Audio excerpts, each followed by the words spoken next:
پیارے دوستو، آج کا جو واقعہ ہے وہ قبولیت حج کا ایک بہت ہی عجیب و غریب واقعہ جو پیش آیا ہے، اس کے متعلق حضرت عبداللہ ابن مبارک رحمۃ اللہ تعالی علیہ فرماتے ہیں کہ میں حتیم میں سویا ہوا تھا کہ آنکھ لگ گئی، سو گئے، خواب دیکھا کہ دو شخص میرے پاس آ کر کھڑے ہو گئے۔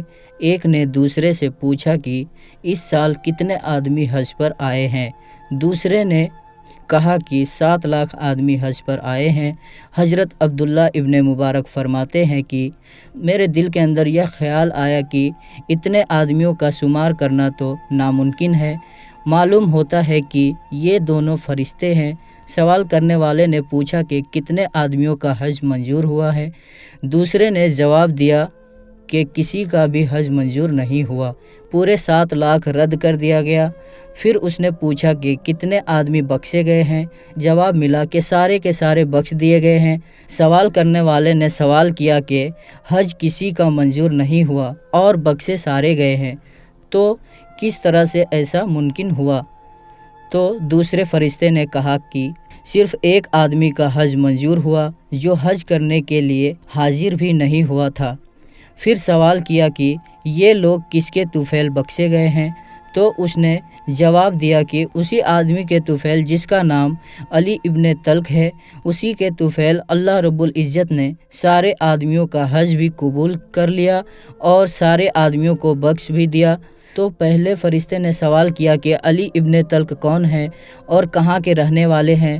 تو دوسرے نے جواب دیا کہ دمشق میں فلاں محلہ کے رہنے والے ہیں اور موچیوں کا کام کرتے ہیں۔ حضرت عبداللہ ابن مبارک فرماتے ہیں کہ جب میں بیدار ہوا تو ارادہ کیا کہ جس شخص کے طفیل 7 لاکھ آدمیوں کی بخشش ہوئی ہے اور اس کا حج بھی گھر بیٹھے منظور ہوا ہے، تو اس شخص کی تو ضرور زیارت کروں گا۔ چنانچہ مکۃ المکرمہ سے فارغ ہو کر میں دمشق چلا گیا۔ اس شخص کو نام اور مکان کی وجہ سے تلاش کیا لیکن ملا نہیں، لیکن میں نے ارادہ کر لیا تھا کہ ضرور زیارت کر کے رہوں گا۔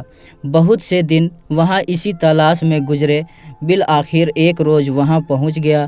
ایک شخص موچیوں کا کام کر رہا تھا، اس کے پاس گیا اور اس کا نام پوچھا تو اس نے کہا کہ علی ابن طلق میں ہی ہوں۔ تو وہیں اس کے پاس بیٹھ گیا، اس سے کہا کہ میں آپ کی تلاش میں رہا ہوں اور بڑی مدت کے بعد مجھے آپ سے ملاقات نصیب ہوئی ہے۔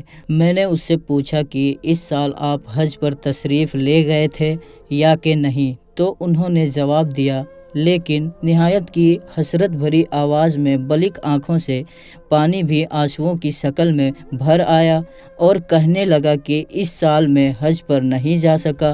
میں نے سبب پوچھا تو بتایا کہ کوئی عرض ہے، یعنی کہ کوئی وجہ ہے۔ فرمایا کہ میں نے اصرار کیا، وہی عرض تو میں پوچھنا چاہتا ہوں کہ کس لیے حج پر نہیں گئے؟ اس موچی نے جواب دیا کہ میں نے حج کی تیاری کی ہوئی تھی، سامان وغیرہ باندھا تھا، میرے گھر میں بچہ پیدا ہونے والا تھا۔ جب اس کا وقت قریب آیا تو میرے یہاں پہلے کوئی اولاد نہیں تھی، اللہ تعالیٰ کی فضل و کرم کی امید تھی۔ جب اہلیہ کو تکلیف ہوئی تو انہوں نے کہا کہ اس وقت میرا دل جو ہے وہ گوشت کھانے کو چاہ رہا ہے۔ میں نے سوچا کہ بازار سے لانا اور پکانا، اس میں دیر ہو جائے گی۔ گھر والوں نے بتایا کہ مجھے معلوم ہوتا ہے کہ شاید پڑوسیوں کے یہاں گوشت پکا ہے۔ میں نے وہاں جا کر پوچھا تو انہوں نے کہا کہ ہاں، گوشت ہم نے پکایا ہے۔ میں نے تھوڑا سا سالن مانگا، انہوں نے جواب میں کہا کہ تم امیر آدمی ہو، ہم نے بھوک کی وجہ سے حرام گوشت پکایا ہے، مسکین اور مضطرب کے لیے تو جائز ہے، اس میں کوئی حرج نہیں ہے۔ ہم نے جب بال بچوں کی اضطرابی اور بھوک کی شدت دیکھی تو باہر ایک گدھا مرا پڑا تھا، اس سے گوشت کاٹ کر لایا اور پکایا ہے، تیرے لیے تو وہ حرام ہے، تجھے کس طرح سے دیں؟ یہ سن کر مجھے بہت افسوس ہوا۔ واپس گھر آیا، جتنا سامان حج کا باندھا رکھا تھا سارے کا سارا اٹھا کر اپنے ان پڑوسیوں کو دے دیا اور معافی کا بھی طلبگار ہوا کہ گزشتہ حالات میری بے خبری اور ناواقفیت کے عالم میں ہوئے ہیں، آئندہ تمہارا لحاظ پہلے رکھوں گا اور بعد میں میرے بیوی اور بچے کھائیں گے، لہٰذا میں تو اس لیے حج پر حاضر نہیں ہو سکا۔ حضرت عبداللہ ابن مبارک رحمۃ اللہ تعالی عنہ نے فرمایا کہ اے آدمی، تجھے مبارک ہو، حج بھی اس سال صرف تیرا ہی منظور ہوا ہے، اور اللہ رب العزت نے تیرے طفیل 7 لاکھ آدمی جو ہیں، 7 لاکھ حاجی جو ہیں، ان سب کو بخش دیا ہے۔ سبحان اللہ، یہ اللہ رب العزت کا فضل و کرم ہے، جسے وہ عطا فرما دے کوئی بھی اسے روکنے والا نہیں ہے۔